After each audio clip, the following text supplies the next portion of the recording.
Hello everyone. Today I will walk through you cybersecurity lab where I performed a vulnerability assessment and scanning using tools such as a Necto, OSAP, and Nessus against Captric tool. We will also explore the enumeration, vulnerability mapping, attack factor, and I will conclude with a discussion on a responsible disclosure.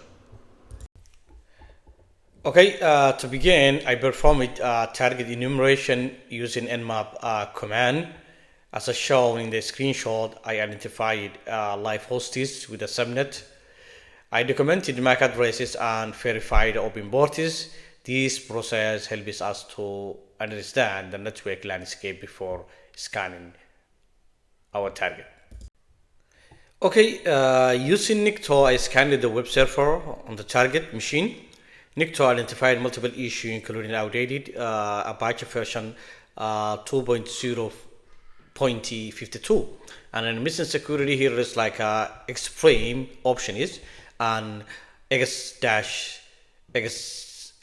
protection. These findings suggest this exposure to click checking and cross-site scripting. We also scanned OSAP was used for automated using before and spiraling of the target web application.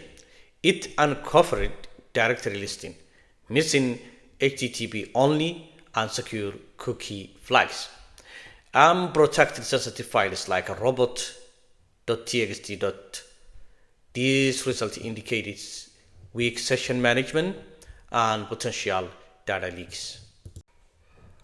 Okay, let's look here the comparison between Nikto and SAP. Nikto is a command line scanner focused on detecting web server vulnerabilities quickly, while SAP is a GUI-based targeting web application vulnerabilities with automated and manual tools. SAP offers deeper interaction with the web forms, making it better for identifying cross-site scripting and cross-site scripting requested forgery attacks. Okay, let's look here what's the cross-site request forgery and cross-site scripting. Cross-site request forgery triggers authenticated users into submitting malicious requests without the proper tokens. An attacker can change user setting or submit unauthorized data.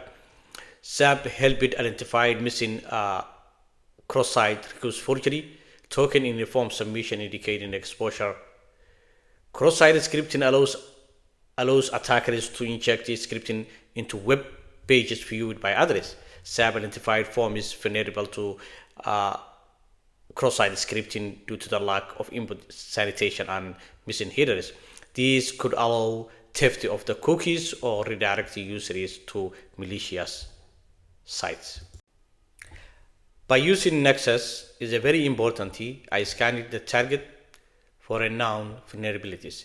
Nexus has provided detailed reporting, included CVE, common vulnerability exposure, risk rating, and suggest remediation. High severity issues like exposed surfaces and outdated software were flagged for immediate action. Outdated Apache is one of them. Missing security here is directory indexing, weak SSL configuration, exposed PHP in information files, missing cross-site request forgery tokens, unsecure cookies, open ports with a known common vulnerability exposures.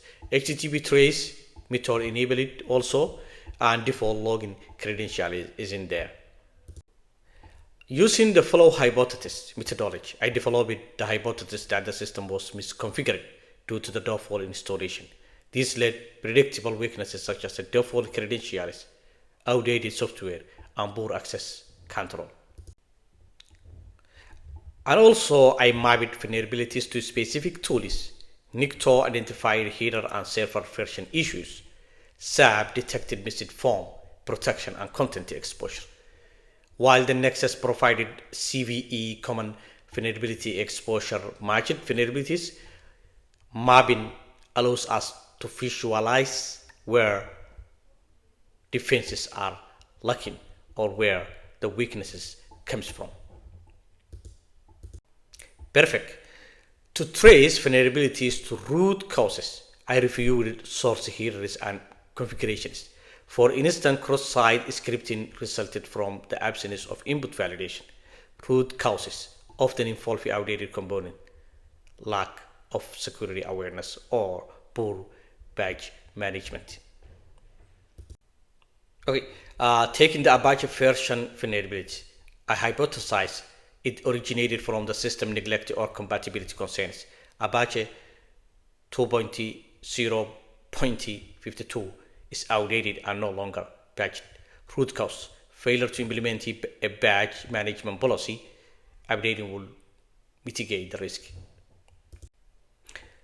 Based on the finding, I hypothesize that the most viable attack vectors include a session hijacking through the missing HTTP-only flags, remote code execution via outdated services, and credential brute forcing due to the exposed login forms without a read limit. Ethically, vulnerabilities must be reported to the system owner privately. Disclosure should follow the responsible model, only publicizing if no response occurs within a defined time. This aligns with the standards and avoids legal risks. In conclusion, the assessment demonstrated how the outdated software, insecure configuration, and missing protection exposed the system to attack. Tools like Nikto, SAP, and Nessus are invaluable in identifying and understanding these weaknesses.